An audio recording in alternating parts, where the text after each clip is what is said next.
तुम मुझे प्रेमी कहते हो, पर जब मैंने तुम्हें पुकारा तुमने मेरी आवाज नहीं पहचानी। क्या तुम जानते हो, एक समय था जब एक बच्चा अपने पिता के हाथों सौंपा गया था, बिना किसी कारण के। यह वह कहानी है जिसे तुमने संडे स्कूल में कभी नहीं सुना, क्योंकि यह कहानी तुम्हें असहज कर सकती थी। यह वह सत्य है जिसे इंसान छुपाना चाहता है, पर मैं जो सत्य हूं अब उसे प्रकट कर रहा हूं।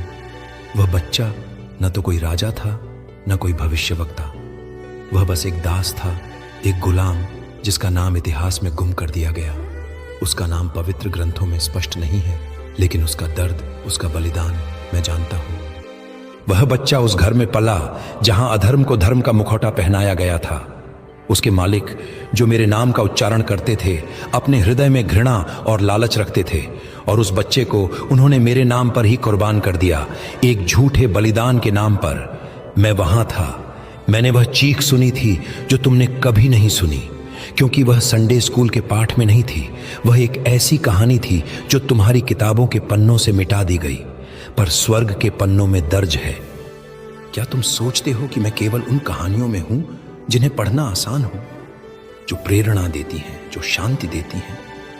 मैं वहां भी था, उन आंसुओं में, उस चीख में, उस अंधेरे में जहां कोई नहीं था सुनने वाला। तुम कहते हो यीशु न्याय है।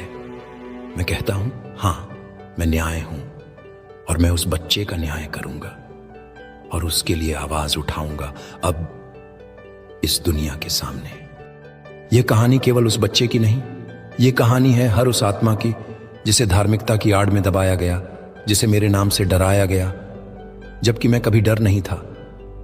मैं तो प्रेम हूं, पर वह प्रेम कभी कभी तलवार भी बनता है। मैं जानता हूं तुम सोच रहे हो, प्रभु यह कौन सा बच्चा था, कहां लिखा है यह, क्यों हमें इसके बारे में कभी नहीं सिखाया गया? इसलिए नहीं कि यह लिखा नहीं गया, बल्कि इसलिए कि तुम्हारे शिक्षकों ने केवल वही चुना जो उन्हें सुरक्षित लगा। पर मैं नहीं आया था सुरक्षित करने, मैं आया था सत्य तलवार की नोक पर रखने, ताकि वह हृदय तक काट दे। अब सुनो, उस बच्चे की उम्र 7 वर्ष थी। उसकी मां एक दासी थी जो मंदिर में झाड़ू लगाती थी, और पिता एक गुलाम जो मर चुका था, क्योंकि उसके मालिक ने उसे प्रभु के कार्य में बलिदान कहा था। किस प्रभु के? क्या मैं वह प्रभु हूं जो निर्दोष का रक्त मांगता हूं? नहीं, मैं वह प्रभु हूं जो कहता हूं दया बलिदान से बढ़कर है। फिर भी उन्होंने उस बच्चे को बांध दिया। उसके हाथों में न खंजर था न पाप, सिर्फ एक सपना था कि एक दिन वो भी मंदिर में प्रवेश कर सके, मेरे चरणों के पास बैठ सके जैसे दूसरे बच्चे बैठते हैं। पर वे जो मेरे सेवक कहे जाते थे, उन्होंने कहा यह अपवित्र है, इसकी जाति शुद्ध नहीं, यह देवता को स्वीकार्य नहीं। और फिर उन्होंने जो किया मैं शब्दों में नहीं कह सकता, क्योंकि यदि मैं पूरा सत्य कह दूं तो तुम्हारा हृदय कांप उठेगा। उसके रोने की आवाज जमीन तक सीमित नहीं रही, स्वर्ग तक पहुंची, मेरे सिंहासन तक, और मैंने सिर झुका लिया, क्योंकि मैं प्रेम हूं, पर मैं प्रतिशोध भी हूं। तुम्हारी किताबों में अब्राहम का बलिदान है जहां इसहाक बच गया। तुम्हारी किताबों में यहूदा की धोखेबाजी है जहां मैं सूली पर चढ़ गया। पर क्या तुम्हारी किताबों में वह बच्चा है जिसे धर्म के नाम पर छीन लिया गया बिना मौका दिए? नहीं, क्योंकि तुम्हारे शिक्षक डरते हैं कि अगर तुम जान गए कि मेरे नाम पर जुल्म भी हुए हैं तो तुम उनसे सवाल करोगे। पर मैं चाहता हूं कि तुम सवाल करो, मुझसे करो। मैं देख रहा हूं आज भी हजारों चर्चों में लाखों मासूम बच्चे खड़े रहते हैं बाहर, क्योंकि उनके कपड़े पुराने हैं, क्योंकि उनकी जाति पवित्र नहीं मानी जाती, क्योंकि उनके सवाल तीखे हैं, और जब वे रोते हैं तब भी कोई अध्यापक पास नहीं आता। पर मैं वहां खड़ा हूं, हर द्वार पर जहां तुम्हारे पुरोहितों ने अंदर केवल शुद्ध जन का बोर्ड टांग दिया है, मैं वह बोर्ड तोड़ने आया हूं। क्या तुम नहीं जानते? मैंने शिष्यों को समुद्र के किनारे से बुलाया था, मंदिर से नहीं। मैंने चुंगी लेने वाले को चुना था, शास्त्री को नहीं। फिर क्यों तुमने अपने बच्चों को सिखाया कि मंदिर का पुजारी ही श्रेष्ठ है और वह बच्चा जो मिट्टी में खेल रहा है अयोग्य। मुझे वह बच्चा याद है जिसने केवल एक बार मेरे नाम से प्रार्थना की थी, यीशु क्या मैं तेरा हूं? उसने यह सवाल एक दीवार की दरार से मुझे देखा था, क्योंकि उसे भीतर आने नहीं दिया गया, और मेरी आत्मा कांप गई, क्योंकि उस बच्चे का विश्वास उस पुरोहित से बड़ा था जिसने पूरे जीवन मुझसे सिर्फ नाम की प्रार्थना की थी, आत्मा से नहीं। तुम्हें लगता है कहानी खत्म हो गई? नहीं, मैंने कहा ना, यह संडे स्कूल की तरह नहीं चलेगी। सच्चाई का कोई हैप्पी एंडिंग नहीं होता, पर उसका न्याय होता है, और न्याय मैं हूं। एक दिन वह सब कुछ जो तुमने छिपाया, जो तुमने चुपचाप दबा दिया, जो तुमने पन्नों के नीचे दफन किया, वह सब सामने आएगा, तुम्हारे चर्च के बीचों बीच, तुम्हारे मंचों पर, तुम्हारी ऊंची मीनारों के नीचे खड़े वो सारे बच्चे जिन्हें तुमने कमजोर आत्मा कहा, उनकी आवाजें एकत्र होंगी और मैं उनके साथ बोलूंगा। और जब मैं बोलूंगा तब कोई पुरोहित, कोई शिक्षाविद मुझे यह नहीं कह सकेगा कि यह पाठ्यक्रम में नहीं था, क्योंकि अब पाठ मैं बनाऊंगा, अब शिक्षा मेरी होगी, अब सच्चाई बोलेगी, और बोलेगी वह जो रोया था पर सुना नहीं गया। अब बताओ, तुम क्या सोचते हो? क्या तुम अब भी मानते हो कि हर कहानी तुम्हारे संडे स्कूल में बताई गई थी? या क्या अब तुम सुनने को तैयार हो उन कहानियों को जिन्हें सिर्फ मैं जानता हूं? तुम मुझे अब भी प्रेम से बुलाते हो, यीशु, मसीहा, उद्धारकर्ता, पर क्या तुम जानते हो जब तुमने मेरी कहानियां चुनी तो तुमने कुछ कहानियां जानबूझकर छोड़ दी? नहीं, मैं तुमसे नाराज नहीं हूं, पर मैं अब चुप भी नहीं रहूंगा। अब मैं वह कहानियां बोलूंगा जो तुम्हारे शिक्षक चुपचाप दबा गए, क्योंकि वे डरते थे कि यदि बच्चों को पूरी सच्चाई मिल गई तो उनका मासूम विश्वास हिल जाएगा। पर मैं कहता हूं, वह विश्वास जो अधूरी कहानियों पर टिका हो, क्या वह सच्चा विश्वास है? अब सुनो, वह बच्चा जिसकी कहानी मैंने शुरू की थी, वह केवल एक प्रतीक नहीं था, वह हजारों आत्माओं की गूंगी पुकार थी जो पवित्रता के नाम पर कुचली गईं। उसके बाद भी वर्षों तक मंदिरों में, गिरजाघरों में और सभाओं में नन्ही आवाजों को दबाया गया, कभी नियमों के नाम पर, कभी लज्जा के नाम पर, कभी ईश्वर की महिमा बनाए रखने के नाम पर क्या तुमने कभी सोचा कि जिन कहानियों को तुमने अपने बच्चों को नहीं सुनाई, वो उनके भविष्य की सबसे जरूरी चेतावनी हो सकती थी? एक बार एक और बच्चा आया। इस बार वह एक लड़की थी। उसका नाम हन्ना था। नहीं, वह बाइबल की वह हन्ना नहीं जो प्रार्थना करती थी और समूएल को जन्म देती थी। यह हन्ना थी एक दरिद्र बस्ती की, जो मेरी तस्वीर को दीवार पर टांगती थी और हर रात मुझे देखकर कहती थी, यीशु क्या तू मेरे साथ है? उसके घर में अंधकार था, बिजली का नहीं, रिश्तों का। उसका पिता शराब में डूबा और मां इतनी टूटी हुई कि प्रार्थना करना भूल चुकी थी। पर वह छोटी सी बच्ची हर रात मुझे देखती और कहती, मैं किसी दिन तुझसे बात करूंगी, सच में, बिना डर के। और फिर एक दिन वह एक मिशन स्कूल गई, जहां उसे सिखाया गया कि यीशु प्रेम करता है। उसने अपनी आंखें चमकाते हुए कहा, फिर तो यीशु मुझसे भी प्रेम करता होगा। पर अगले ही दिन उसी मिशन स्कूल की शिक्षिका ने कहा, तुम्हारा पहनावा ठीक नहीं, तुम्हारा उच्चारण अशुद्ध है, तुम चर्च में पीछे बैठो। तुम्हें यह बात छोटी लग सकती है, पर उस दिन एक मासूम हृदय टूट गया था, क्योंकि वह पहली बार मुझसे मिलने आई थी और मेरे नाम पर उसे दूर कर दिया गया। कितनी बार तुमने मेरे नाम का प्रयोग किया लोगों को बांटने के लिए? धर्म के नाम पर, संस्कृति के नाम पर, सभ्यता के नाम पर। तुम कहते हो हम मसीह के अंग हैं, तो फिर क्यों तुमने उन अंगों को काट दिया जो तुम्हारे जैसे नहीं दिखते थे? तुम्हें लगता है मैं क्रूस पर मरकर तुम्हें एक वर्ग बनाने आया था? मैं तो उन झुग्गियों में भी गया जहां कीचड़ में खेलते बच्चे मेरे नाम से गीत गाते हैं, न किसी नोट पर, न किसी पुस्तक से, बस अपने टूटी आवाज से। मैं वहां हूं क्योंकि मैं केवल तुम्हारे गिरजाघरों में नहीं रहता, मैं वहां भी रहता हूं जहां तुम्हारा पांव भी नहीं पड़ता। एक बार एक साधारण ग्रामीण ने मुझसे पूछा, प्रभु क्या मेरे गांव की टूटी चर्च की दीवारों में भी तू है? मैं हंसा। मैंने कहा, जहां मेरी प्रजा मुझे पुकारती है वहीं मेरा सिंहासन बनता है। अब मैं तुम्हें वह दृश्य दिखाऊंगा जो स्वर्ग में लिखा गया था पर धरती पर कभी सुनाया नहीं गया। वह दृश्य जहां फरिश्तों ने रोना रोका नहीं, क्योंकि जमीन पर मसीही कहलाने वालों ने मेरे नाम को ओढ़ लिया था पर मेरा चरित्र छोड़ दिया था। हर बार जब एक मासूम आत्मा चर्च के दरवाजे से लौट आई गई, स्वर्ग के दरबार में 1 घंटा बजता था और मैंने सिर झुका लिया।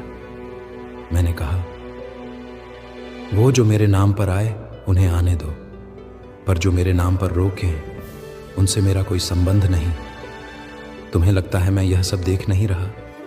जो शिक्षक तुम बने पर मेरी कहानियों को काट छांट कर सिखाया, जो शिष्य कहलाए पर भाई बहनों को बांट दिया, उनसे मैं पूछूंगा। और जब मैं पूछूंगा तो उस बच्ची की आंखें भी वहां होंगी जिसे तुमने अशुद्ध कहकर अलग किया। वो बच्चा भी वहां होगा जिसे तुमने बलिदान के नाम पर चुप करा दिया। और मैं पूछूंगा, क्या यही मेरा नाम था? क्या यही मेरा प्रेम था? पर सुनो, अब भी देर नहीं हुई है। मैं वह दरवाजा हूं जो बंद नहीं होता। जो खो गया वह पाया जा सकता है, पर पहले तुम्हें सच्चाई से मिलना होगा। तुम्हें वह कहानियां पढ़नी होंगी जो तुमने कभी सुनाई नहीं, और इस बार तुम्हें उन्हें बच्चों से नहीं छुपाना होगा, बल्कि उनके साथ बैठकर सुनना होगा। क्योंकि जब एक बच्चा सत्य सुनता है वह डरता नहीं, वह बदलता है। मैंने कहा था, जब एक बच्चा सत्य सुनता है वह डरता नहीं, वह बदलता है। पर क्या तुम जानते हो, सत्य वह औजार है जो पहले तुम्हारे नकली ढांचे को तोड़ेगा।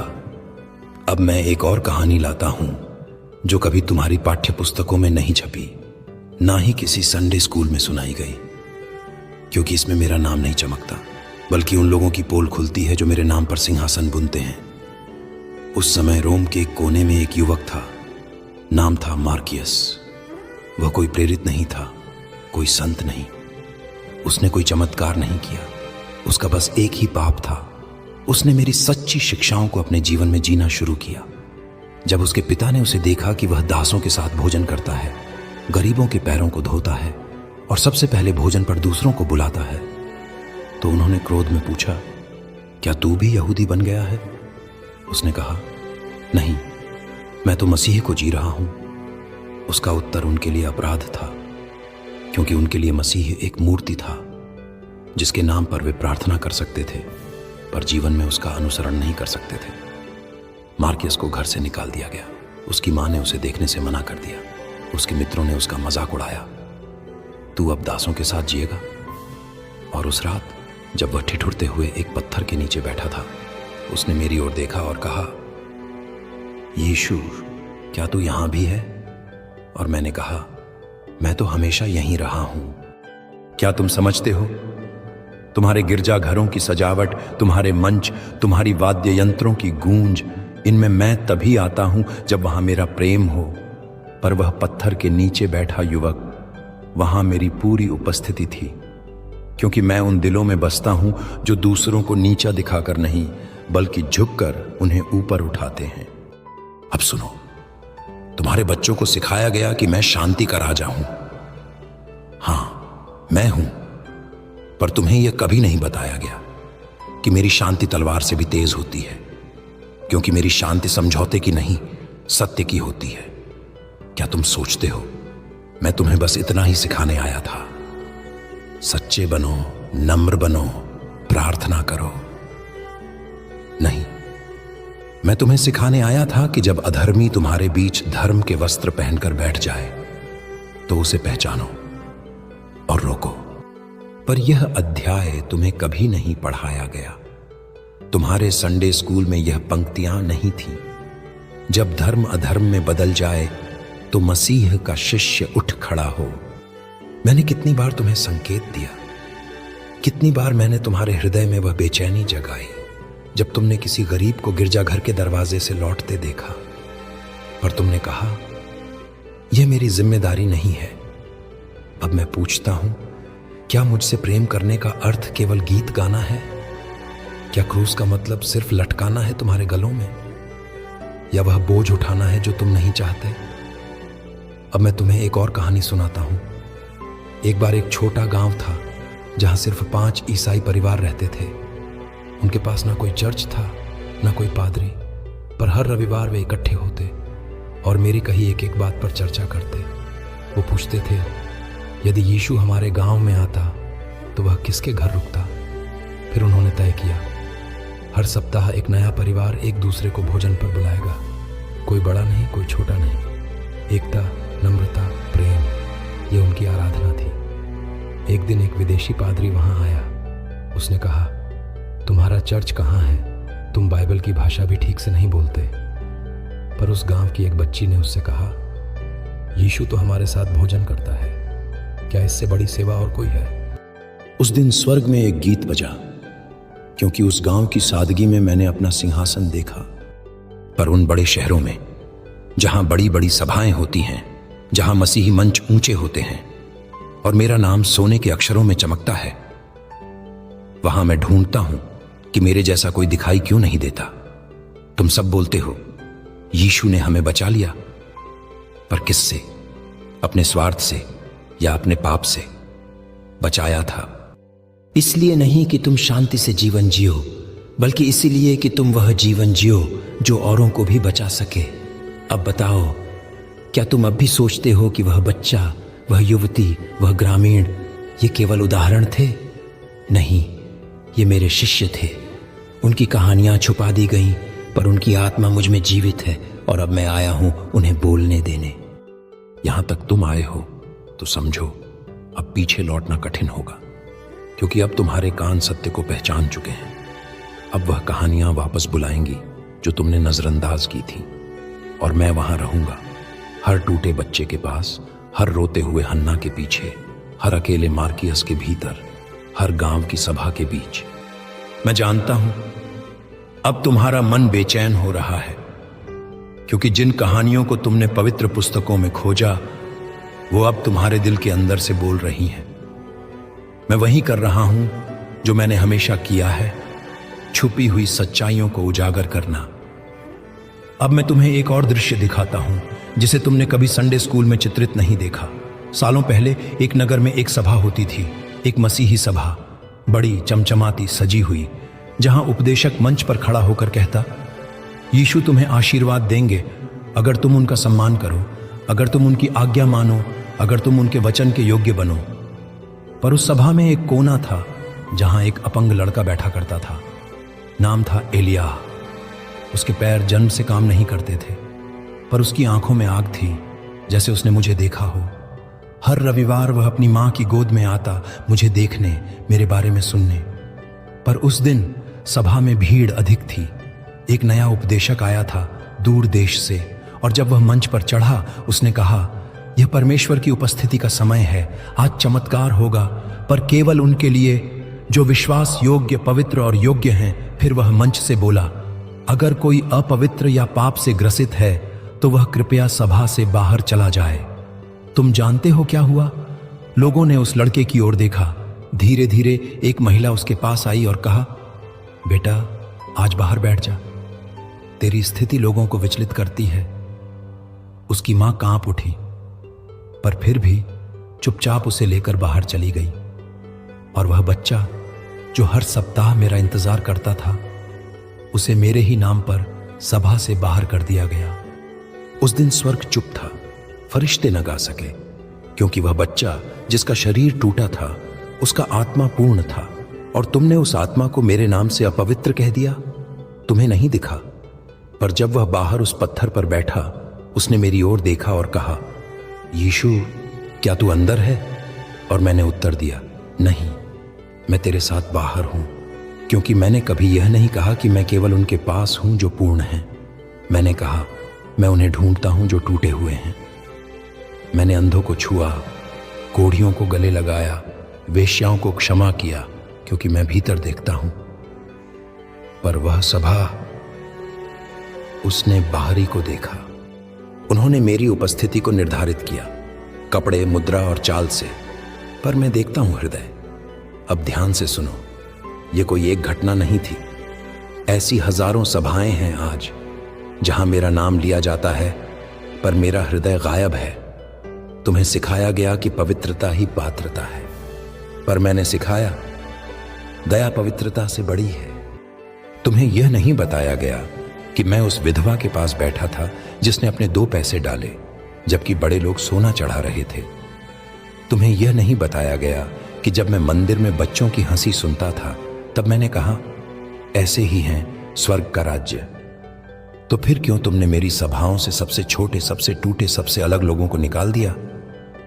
क्या सिर्फ इसलिए कि वे तुम्हारी तस्वीर में फिट नहीं बैठते? अब मैं पूछता हूं, जब तुम गाते हो यीशु मेरी आत्मा का राजा है, तो क्या तुमने मेरी आत्मा को कभी टटोला? क्या तुम जानते हो मेरी आत्मा को सबसे अधिक दुहक तब होता है जब मेरा नाम लेकर किसी को चुप कराया जाता है, जब मेरे शास्त्रों को हथियार बना दिया जाता है ताकि किसी की आत्मा को घायल किया जा सके। अब दिन आ रहे हैं जब मैं स्वयं सभा में चलकर आऊंगा, न किसी मंच से, न किसी बाइबल कॉलेज के प्रमाण पत्र के साथ। मैं चलूंगा उन गलियों में जहां मेरा नाम केवल दीवार पर नहीं पर दिल पर लिखा है। मैं गाऊंगा उन बच्चों के साथ जो संगीत नहीं जानते पर मेरे प्रेम को गाते हैं। मैं बैठूंगा उनके संग जिन्हें तुमने पापी कहा और उन्हें सिखाऊंगा कि वे मेरे सबसे प्रिय शिष्य हैं। अब तुमसे एक सवाल, क्या तुम तैयार हो मेरी सच्ची सभा का हिस्सा बनने के लिए? एक ऐसी सभा जिसमें कोई मंच नहीं पर हृदय खुले हैं, जिसमें कोई भेदभाव नहीं केवल प्रेम है, जिसमें बच्चों की चीखें रुकती नहीं बल्कि उनमें मेरी उपस्थिति बजती है। क्योंकि मैं अब लौट रहा हूं, न केवल बादलों में बल्कि हर उस स्थान में जहां मेरी उपेक्षित कहानियां दोबारा बोली जाएंगी, जहां मेरा नाम सिर्फ मंत्र नहीं बल्कि जीवन का आह्वान बनेगा, जहां संडे स्कूल की किताबें दोबारा लिखी जाएंगी उन बच्चों की याद में जिन्हें तुमने कभी सुना नहीं। मैं अभी रुका नहीं हूं, सत्य अभी अधूरा है। अगर तुम तैयार हो तो मैं अगली कहानी कहूंगा। मैं जानता हूं तुम्हारा दिल अब हल्का नहीं रहा। अब तुम सुन रहे हो न केवल मेरे शब्द बल्कि उन आत्माओं की भी पुकारें जो कभी सुनी नहीं गईं, जिनकी कहानियां दबा दी गईं, इसलिए नहीं कि वे झूठी थीं बल्कि इसलिए कि वे असुविधाजनक थीं। और मैं वह परमेश्वर नहीं जो केवल सुविधा में बोला जाए। मैं सत्य हूं और सत्य कभी कभी कांटे लेकर आता है। अब मैं तुम्हें उस कहानी में ले चलता हूं जिसे सबसे ज्यादा छुपाया गया।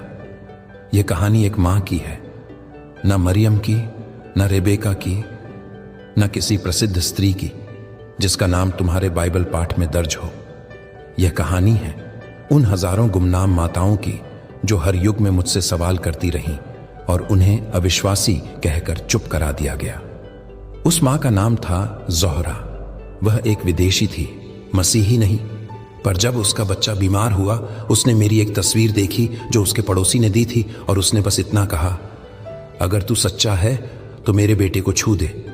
उसने मुझे न जाना, न मेरी शिक्षाएं पढ़ी, न कोई उपवास किया, सिर्फ एक पुकार, अगर तू सच्चा है। और मैं सुन रहा था। उस रात उसका बेटा जीवित बच गया। पर जब वह महिला यह चमत्कार बताने चर्च गई तो दरवाजे पर खड़े उपदेशक ने पूछा, क्या तुमने बपतिस्मा लिया? उसने कहा, नहीं, पर मेरे बेटे को यीशु ने ठीक कर दिया। उसने हंसकर उत्तर दिया, यह तुम्हारा वहम होगा। जब तक तुम औपचारिक रूप से मसीही नहीं बनती, परमेश्वर तुम्हें नहीं सुनता। उस दिन उसने दरवाजा नहीं खटखटाया दोबारा, लेकिन उसने मुझसे एक और बार पूछा, प्रभु, क्या वह सच में तू था? और मैंने कहा, हां ज़ोहरा, वो मैं ही था। क्योंकि मैंने कभी नहीं कहा कि मुझे बुलाने के लिए तुम्हें सदस्यता लेनी होगी। मैंने कभी नहीं कहा कि तुम्हारे जाति, भाषा, धर्म या लिंग के आधार पर मेरी सुनवाई निर्धारित होती है। मैंने सिर्फ कहा, जो पुकारेगा मैं उत्तर दूंगा। तुम्हें सिखाया गया कि यीशु मसीह केवल विश्वासियों के प्रभु हैं। पर क्या तुमने मेरी सांसें देखी हैं जब मैं सूली पर लटक रहा था? क्या तुमने सुना था वो वाक्य जब मैंने कहा, हे पिता, इन्हें क्षमा कर, क्योंकि ये नहीं जानते कि क्या कर रहे हैं। मैं किससे कह रहा था? विश्वासियों से, या उनसे जिन्होंने मुझे कील ठोकी थी? जोहरा की कहानी तुमने नहीं सुनी, पर वह मेरे दिल में दर्ज है, और जैसी वह थी वैसी लाखों स्त्रियां आज भी हैं जो चर्च की दीवारों से लौट जाती हैं क्योंकि उनकी साड़ी ठीक नहीं, क्योंकि उनके बच्चों के जूते पुराने हैं, क्योंकि उनका नाम उस पंजी में दर्ज नहीं जिसमें मेरे नाम के लोग नाम दर्ज करते हैं मेरे बिना। अब सुनो, मैं तुम्हें वहां ले चलता हूं जहां संडे स्कूल की कोई किताब नहीं पहुंच पाई। एक गांव था जहां बिजली नहीं थी, ना चर्च की घंटी थी, ना बाइबल की छपी प्रति, पर वहां एक वृद्ध दादी थी जिसका नाम नानी सुलोचना था। वह रोज अपने पोते को मेरे बारे में कहानियां सुनाती थी, न किसी शब्दशः वचन से बल्कि अपने जीवन से। वह कहती थी, यीशु वहीं होता है जहां कोई भूखा हो और कोई उसे रोटी दे दे बिना पूछे कि तू कौन है। उसका पोता पूछता, क्या वो मंदिर में होता है? वह कहती, नहीं, वह वहां होता है जहां किसी को सुना जाता है। उस बच्चे को किसी चर्च ने यीशु से नहीं मिलाया, उसे उसकी नानी ने मेरे प्रेम से मिलाया, एक कटोरी खिचड़ी के साथ, एक बूढ़े हाथ के सहारे, और बिना किसी पवित्र गवाही के। तुम्हारे संस्थान कह सकते हैं यह अनुशासन नहीं है, पर मैं कहता हूं यह प्रेम है, और प्रेम ही मेरा अनुशासन है। अब समय आ गया है कि तुम सब मेरे बारे में वो कहानियां सुनो जो तुमसे छुपा ली गई। पर ध्यान रखना, सुनना आसान है, जीना कठिन। इन कहानियों को सुनकर या तो तुम बदलोगे या तुम मुझसे और दूर हो जाओगे, क्योंकि मैं कोई विचार नहीं हूं जिसे केवल सुना जाए। मैं एक सच्चाई हूं जिसे या तो पूरी तरह स्वीकार किया जाता है या पूरी तरह अस्वीकार। मध्य मार्ग मेरा मार्ग नहीं है। अब सुनो, एक और बच्चा था, नाम था अबदियल। गहरे अफ्रीकी गांव से आया था। वह मसीही था पर गरीब। एक मिशन स्कूल में दाखिला लिया जहां अमीर देशों के दान से संस्थान चलता था। वहां उसे सिखाया गया, तुम्हें हमारी तरह बोलना होगा, हमारी तरह पहनना होगा, हमारी तरह प्रार्थना करनी होगी। जब उसने अपनी भाषा में गीत गाया तो कहा गया, यह असभ्य है, यीशु सभ्यताओं का राजा है। और मैंने उस दिन आकाश से देखा कि मेरे नाम को संस्कृति में बांध दिया गया। अब्दियल ने मुझसे कहा, क्या मेरी भाषा में तू नहीं रहता? मैं बोला, अब्दियल, जब तू अपनी भाषा में गाता है स्वर्ग ताली बजाता है। पर ये बातें तुम्हें नहीं बताई जाती, क्योंकि तुमने मेरे प्रेम को एक रूपरेखा में बांध दिया है। मुझे एक राष्ट्र, एक संप्रदाय, एक संस्कृति में बांधना मेरी आत्मा को बंद करने जैसा है। मैं तो हवा हूं, जहां चाहता हूं बहता हूं। अब जब तुम यहां तक पहुंच चुके हो, मैं जानता हूं तुम सिर्फ कहानियां नहीं सुन रहे, तुम सच्चाई को छूने लगे हो। मैंने वादा किया था जो मुझ में बने रहेंगे, मैं उन्हें वो बातें बताऊंगा जो छुपाई गईं, दबा दी गईं और आस्था की रक्षा के नाम पर कभी कहने नहीं दी गईं। अब मैं तुम्हें उस कहानी तक ले चलता हूं जिसके बारे में तुमने कभी सोचा तक नहीं था कि वह मेरे हृदय में दर्ज है। यह कहानी किसी गांव की नहीं, किसी जंगल की नहीं, बल्कि तुम्हारे ही सबसे पवित्र कहे जाने वाले स्थान की है। चर्च की सबसे ऊंची मंजिल, जहां एक पुस्तकालय होता है जिसे केवल कुछ ही लोग खोल सकते हैं। उस पुस्तकालय में एक किताब थी, एक डायरी। उसमें लिखा था एक बच्चे का सच, जो उस चर्च में गायक मंडली का हिस्सा था। नाम था येरू। तुम्हें यह नाम किसी पाठ्यक्रम में नहीं मिलेगा, क्योंकि उस बच्चे को कभी आधिकारिक सदस्य नहीं बनाया गया। क्यों? क्योंकि उसकी आवाज औरों से थोड़ी अलग थी। वह अपनी चाल में थोड़ा मृदु था।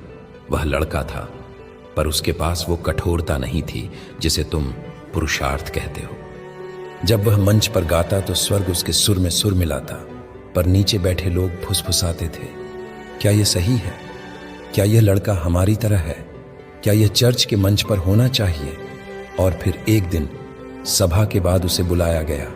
उसे कहा गया, तू यीशु से प्रेम करता है? उसने तुरंत कहा, हाँ।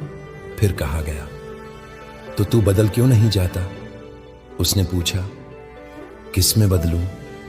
उन्होंने कहा, तू वैसा क्यों नहीं बनता जैसा हम चाहते हैं? और मैं वहां था, वह सब सुन रहा था। येरू की आंखों में आंसू थे, पर होठों पर मेरा नाम। उसने कहा, मैं यीशु से प्रेम करता हूं, पर क्या वह मुझसे भी करता है वैसे जैसा मैं हूं? और उन्होंने कहा, नहीं, तुझ में कुछ गलत है। यीशु तुझसे प्रेम नहीं कर सकते जब तक तू बदल ना जाए। उसे मंच से हटा दिया गया, न गाने दिया गया, न सभा में बैठने दिया गया। अब सुनो, उस रात उसने एक मोमबत्ती जलाई और अपनी डायरी में लिखा, यीशु, अगर तू मुझे वैसे ही प्रेम करता है जैसे मैं हूं तो मैं कल तक जीवित रहूंगा, अगर नहीं तो मैं जा रहा हूं। उस रात मैंने उसकी सांसें गिनी। मैंने अपने फरिश्तों को भेजा उसके पास खड़े रहने, और जब वह रोते रोते सो गया, मैंने उसकी आत्मा में हाथ रखा और कहा, येरू, मैं तुझसे वही प्रेम करता हूं जैसे तू बना है। तू मेरा गीत है जिसे धरती ने कभी नहीं सुना, पर स्वर्ग रोज गाता है। सुबह वह जागा। उसने अपनी डायरी जलाई नहीं, बल्कि उसमें अगला वाक्य लिखा।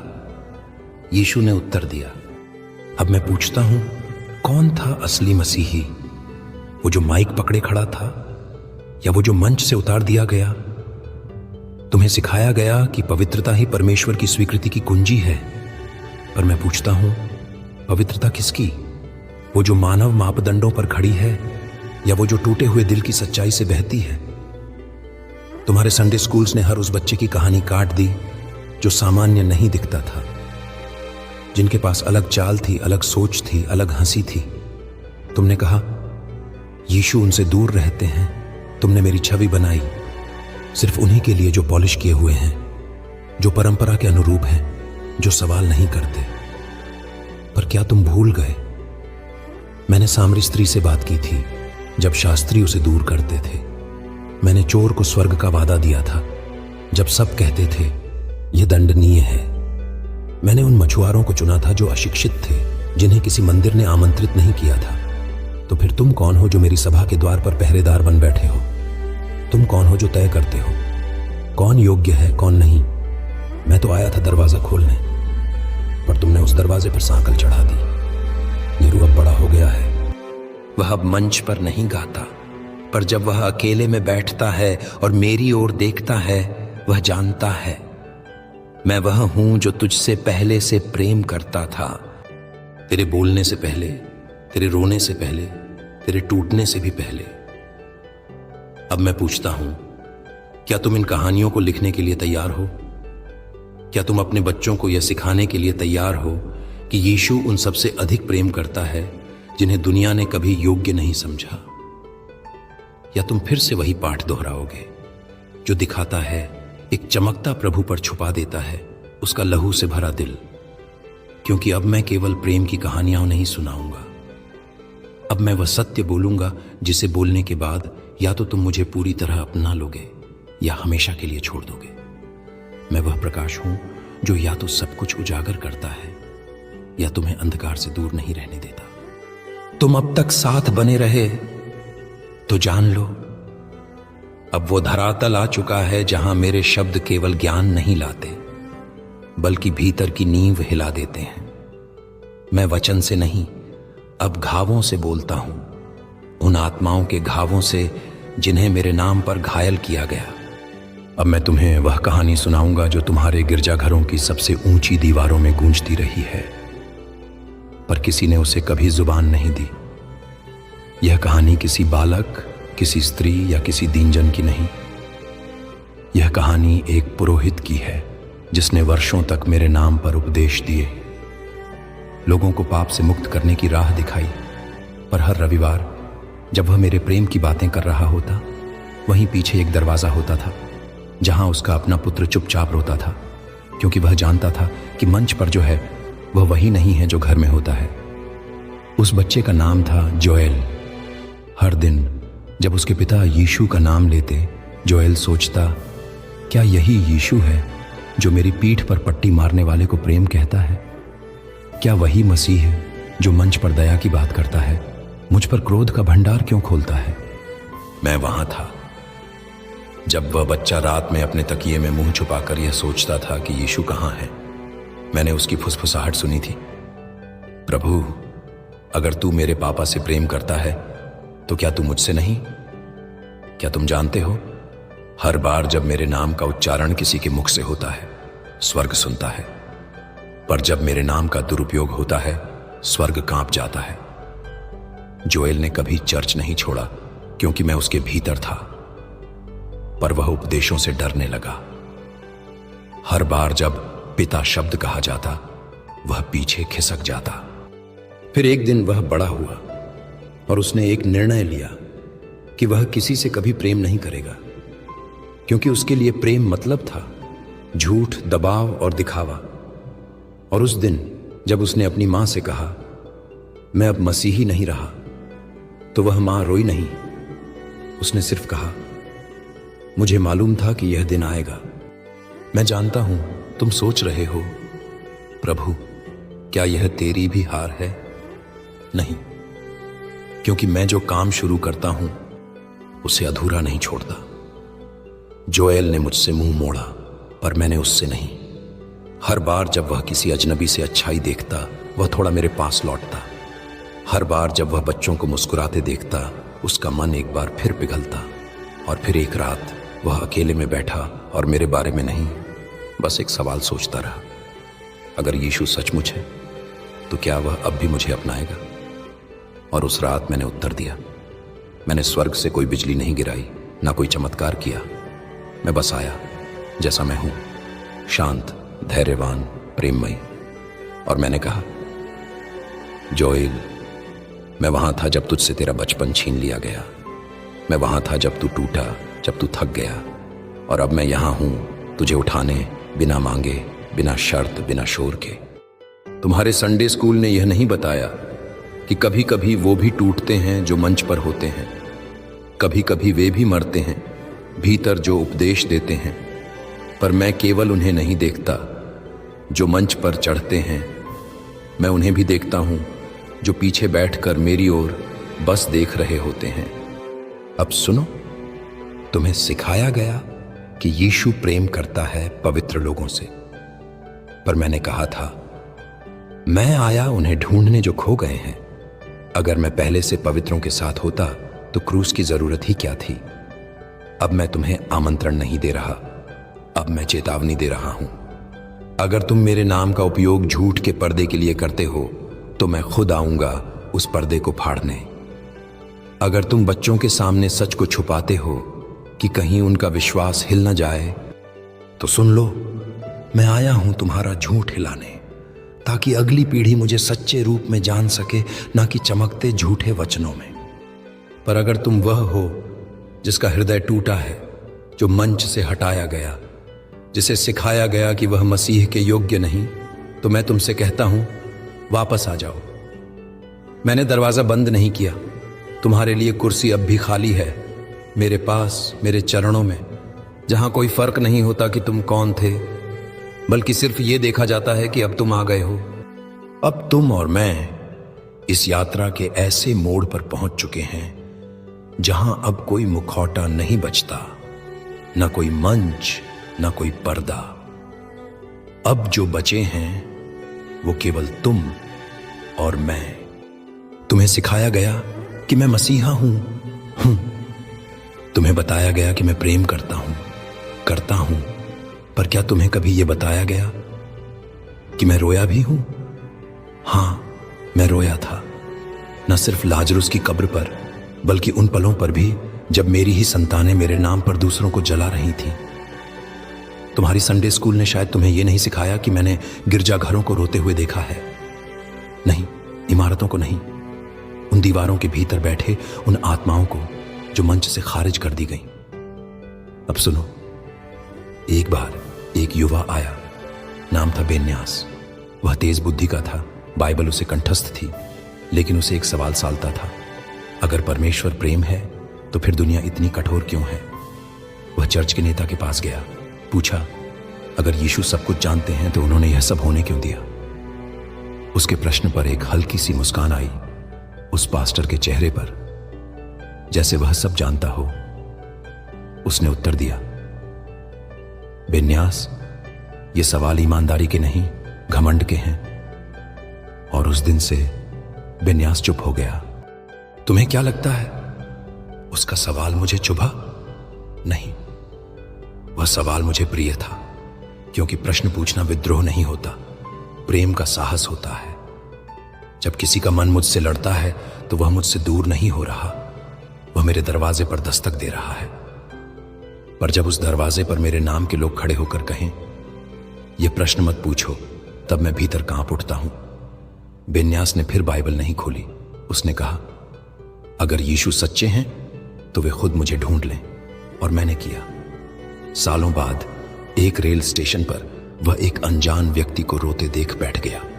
वह व्यक्ति फटी हुई बाइबल के एक पन्ने को भीगते हुए पढ़ रहा था, और वह वचन था, तू जहां भी जाएगा मैं वहां रहूंगा, तुझे न कभी त्यागूंगा न छोड़ूंगा।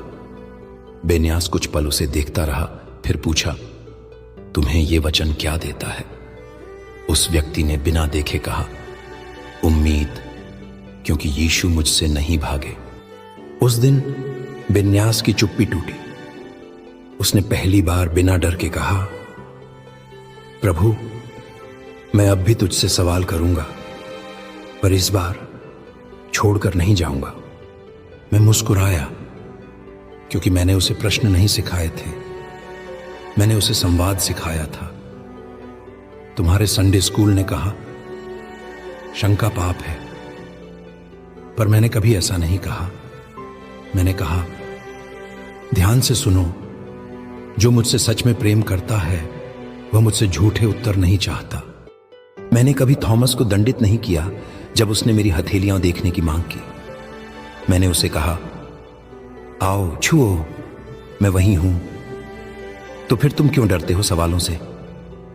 क्यों बच्चों को यह सिखाया जाता है कि यदि तुम परमेश्वर से पूछोगे क्यों, तो वह तुमसे नाराज हो जाएगा? क्या वह पिता जो अपने बेटे के रोने से नाराज हो जाता है, उसे तुम प्रेमी कहोगे? मैं वह पिता नहीं हूं, मैं वह हूं जो तुम्हारी हर क्यों को सुनता हूं और हर कैसे को धीरे धीरे उत्तर में बदलता हूं। अब सुनो, मैं उस युग को वापस नहीं लाऊंगा जहां मंच चमकते थे और आत्माएं बुझी रहती थी। अब मेरी वाणी जंगलों में गूंजेगी, गलियों में, स्कूलों के मैदानों में, टूटे घरों में, भूखे दिलों में।